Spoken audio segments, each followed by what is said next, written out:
Bismillahirrahmanirrahim. Alhamdulillahirabbil alamin wassalatu wassalamu ala nabiyyina Muhammadin wa ala alihi washabihi ajma'in. Saudara-saudariku yang semoga dimuliakan oleh Allah Subhanahu wa taala. Alhamdulillah, kembali lagi dalam video ini kita akan melanjutkan kajian kita atas kitab At-Tuhaf bil Ma'thuri Anis Salaf. Dan athar yang akan kita baca pada video kali ini adalah athar ke-14 yang berjudul Lutfullahi, yang artinya adalah kemaha lembutan Allah.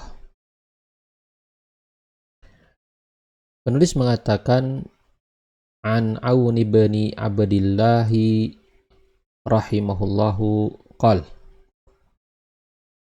dari Aun bin Abdillah rahimahullah, dia mengatakan, hal sami'tum bimu'atabatin ahsana min hadha, apakah kalian pernah mendengar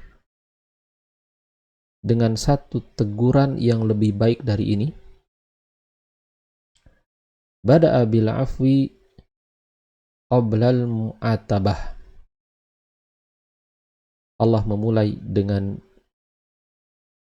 pemberian maaf qablal mu'atabah, sebelum memberi teguran. Faqal, maka Allah Subhanahu wa ta'ala mengatakan, afallahu anka lima adzinta lahum, Allah Subhanahu wa ta'ala telah memaafkanmu, mengapa engkau mengizinkan mereka. Athar ini dinukil dari tafsir Ibni Abi Hatim. Kemudian Asy-Syaikh memberikan komentar untuk athar ini. Beliau mengatakan, hadza min lutfillahi ta'ala binabiyhi Muhammadin sallallahu alaihi wasallam. Ini termasuk di antara perlakuan lembut dari Allah Subhanahu wa ta'ala kepada nabinya Muhammad sallallahu alaihi wasallam, wa takrimihi iyah, dan termasuk di antara pemuliaan Allah kepada beliau, fa'a'lamahu bi'afwihi anhu qabla ikhbarihi bi khata'il ijtihadi fil idzni li ba'dil munafiqina bi an yatakhallafu 'anil khuruji ma'ahu fi ghazwati Tabuk. Yaitu Allah Subhanahu wa ta'ala menyampaikan kepada beliau dengan pemberian maaf dari Allah untuknya qabla ikhbarihi, sebelum Allah mengabarkan, bi khata'il ijtihadi, tentang kelirunya kesalahan ijtihad yang dilakukan oleh Rasulullah fil izni, dalam hal memberi izin, di ba'dil munafiqin, untuk sebagian orang-orang munafik, bi an yatakhallafu 'anil khuruji ma'ahu fi ghazwati Tabuk, supaya mereka tidak ikut keluar atau pergi bersama beliau dalam perang Tabuk. Saudara-saudaraku yang dimuliakan oleh Allah Subhanahu wa ta'ala, athar ini menunjukkan tentang perlakuan Allah Subhanahu wa ta'ala kepada Rasulullah sallallahu alaihi wa ala alihi wasallam. Wa Allah Subhanahu wa ta'ala itu berlemah lembut kepada nabinya. Allah Subhanahu wa ta'ala memuliakannya bermuamalah dengan Nabi Shallallahu Alaihi Wasallam dengan muamalah yang menunjukkan kelembutan dan penghormatan kepada Nabi-Nya Shallallahu Alaihi Wasallam. Dan konteks dari asar ini adalah tentang ayat yang turun kepada Nabi Shallallahu Alaihi Wasallam, ayat yang menegur Nabi Shallallahu Alaihi Wasallam karena Nabi Shallallahu Alaihi Wasallam mengizinkan sebagian orang-orang munafik untuk tidak ikut berperang, pergi bersama Nabi Shallallahu Alaihi Wasallam dalam perang Tabuk. Ijtihad beliau Shallallahu Alaihi Wasallam ini diluruskan oleh Allah Subhanahu Wa Taala. Allah Subhanahu Wa Taala menegur Nabi-Nya Shallallahu Alaihi Wasallam, akan tapi teguran yang diberikan ini adalah teguran yang lembut. Dan di antara kelembutan Allah Subhanahu Wa Taala dalam menegur Rasulullah Shallallahu Alaihi Wasallam, maka sebelum Allah menyampaikan tegurannya, Allah Subhanahu Wa Taala menyampaikan terlebih dahulu bahwasannya Allah Subhanahu Wa Taala telah memaafkannya. Allah mengatakan, "Afallahu anka," Allah telah memaafkanmu. Baru kemudian setelah itu Allah Subhanahu Wa Taala menyampaikan tegurannya. Lima adzinta lahum, mengapa engkau memberikan izin kepada mereka? Ikhwani fillah wa akhwati fillah rahimani wa rahimakumullah. Jika seperti itu perlakuan Allah Subhanahu Wa Taala kepada nabinya, Allah Subhanahu Wa Taala memuliakannya, maka tentu saja terlebih lagi dengan kita sebagai umatnya harus memuliakan dan menghormati Rasulullah Sallallahu Alaihi Wasallam. Tidak boleh sama sekali kita merendahkan beliau. Tidak boleh sama sekali kita kemudian mengatakan sesuatu yang buruk tentang beliau Sallallahu Alaihi Wasallam. Dan termasuk di antara salah satu bentuk menghormati dan memuliakan Rasulullah Sallallahu Alaihi Wasallam, kita bersungguh-sungguh di dalam mengagungkan sunnah beliau, menghormati setiap ajaran yang datang dari beliau Sallallahu Alaihi Wasallam. Jangan kita merendahkannya, jangan kita menyepelekannya, jangan kita menganggapnya sebagai ajaran yang tidak perlu kita ikuti.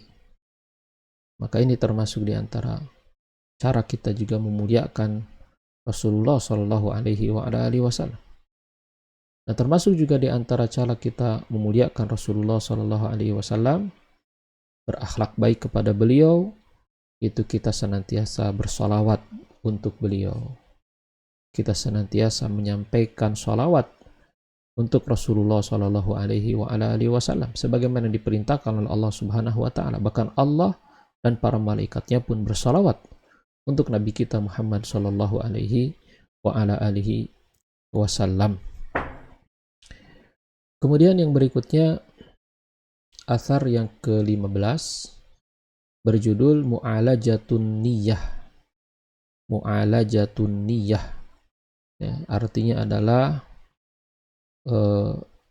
menyikapi niat atau menghadapi niat, menjaga niat, ya. Penulis mengatakan an Sufyan Ats-Tsauri, qal, dari Sufyan Ats-Tsauri ia berkata, ma'alajtu syai'an asyadda alayya min niyati. Tidaklah aku menghadapi sesuatu menjaga sesuatu, merawat sesuatu yang lebih berat atas diriku daripada niatku. Innaha taqallabu alayya. Sesungguhnya niat itu senantiasa berbolak-balik atas diriku. Asar ini dinukil dari kitab Al-Jami' li Akhlaqir Rawi wa Adabis Sami' karya Al-Imam Al-Khatib Al-Baghdadi rahimahullah. Kemudian Asy-Syaikh mengatakan kasratu taqallubin niyyati, seringnya berbolak-balik niat, ya, atau seringnya niat itu berbolak-balik. Sababuhu, sebabnya adalah kasratu ma yagshal qalba, karena banyaknya perkara-perkara yang menutupi kepada hati. Wa yahjumu alaihi, dan banyaknya perkara yang datang kepada hati, minas sawarifi, dari perkara-perkara yang memalingkan, wassawadi, dan dari perkara-perkara yang menghalang-halangi hati dari kebaikan.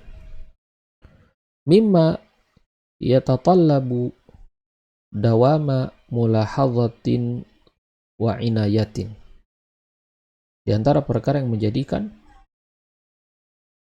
ya, atau menuntut kepada terus-menerus untuk selalu memperhatikan dan menjaganya. Wa illa, dan kalau tidak, atiba, maka hati itu akan rusak, wahalak, dan hati itu akan hancur. Wallahul hafidhu, dan Allah subhanahu wa ta'ala adalah sebaik-baik penjaga. Khonifidin wa akhwati fillah rahimani wa rahimakumullah. Asar dari Sufyan Ats-Tsauri ini menunjukkan kepada kita bahwasannya perkara yang paling berat untuk kita jaga, untuk kita rawat, untuk kita kontrol, untuk kita kendalikan, ya, untuk kita perbaiki, itu adalah niat. Kenapa? Karena niat itu selalu berbolak-balik. Bahkan, ya, al-qalbu, hati, yang menjadi tempat dari niat itu disebut al-qalbi, annahu yataqallab, karena hati itu selalu berbolak-balik. Berbolak-baliknya hati, ya, dalam keadaan, ya, terus-menerus, sebabnya adalah karena banyak sekali hal-hal yang menutupi kepada hati. Dan banyaknya perkara-perkara yang datang kepada hati dari hal-hal yang memalingkan kita, ya, dari kebaikan, memalingkan kita dari kebenaran, memalingkan kita dari keikhlasan. Dan juga banyaknya perkara-perkara yang datang kepada hati itu dari perkara-perkara yang menghalang-halangi hati kita dari kebaikan.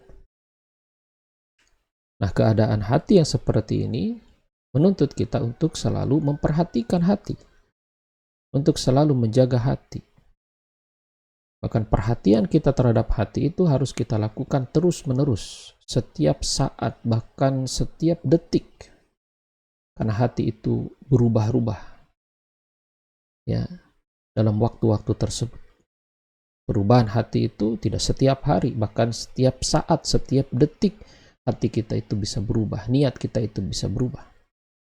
Jika kita lalai untuk memperhatikan keadaan hati kita, kondisi hati kita, maka hati kita akan rusak, hati kita akan hancur, hati kita akan binasa, hati kita akan, ya, dibawa oleh syaitan kepada kebinasaan. Dan Allah subhanahu wa ta'ala sebaik-baik penjaga. Oleh karena itu hendaklah kita selalu meminta kepada Allah agar kita diberikan keteguhan hati. Itulah yang bisa kita baca. Wassallallahu wasallam ala nabiyina Muhammad wa ala alihi wa sahbihi ajma'in.